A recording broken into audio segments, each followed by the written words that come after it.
নমস্কার, creative urban এগ্রিকালচারের পক্ষ থেকে আপনাদের শুভেচ্ছা ও অভিনন্দন জানাই।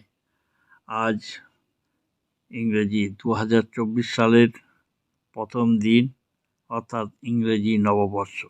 এই নববর্ষের শুভেচ্ছা ও অভিনন্দন জানাই। এই দিনটি শুধুমাত্র নববর্ষ হিসাবে আমরা উদযাপিত করি না। আমাদের কাছে ইংরেজি প্রথম দিনটি অর্থাৎ 1 জানুয়ারি কল্পতরু দিবস হিসাবে পরিচিত।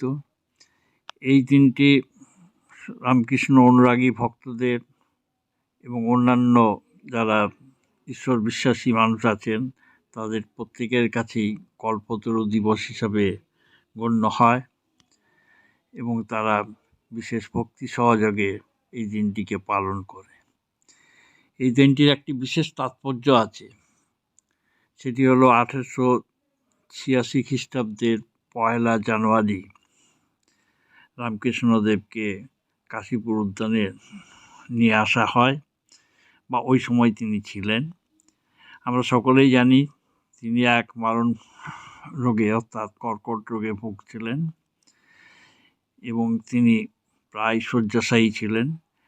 তাকে বড় বড় ডাক্তার, তৎকালীন ডাক্তার মহেন্দ্রলাল সরকার দেখতেন, ইংরেজ ডাক্তার কোর্স দেখতেন, আবার এক স্বনামধন্য রাজেন্দ্রলাল দত্ত মহাশয় তার চিকিৎসা করতেন। তারা প্রত্যেকেই বারণ করেছিলেন তিনি যেন কথা না বলেন। অথচ এই 1 জানুয়ারি 1886 সালের সেই দিনটির কথা অনেকেই দেখেছেন বা অনেকেই অনুভব করেছেন।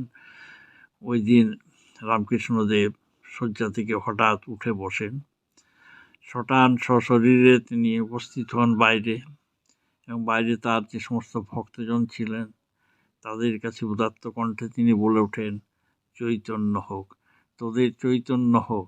এই ছিল তার বাণী। সেই অর্থাৎ সেদিন তিনি কল্পতরু হয়ে উঠেছিলেন।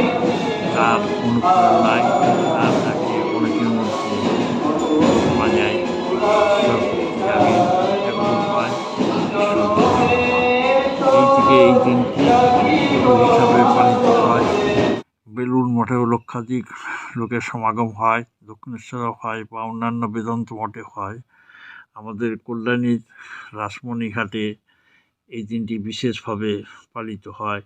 তারই কিছু ছবি আপনাদের দেখালাম।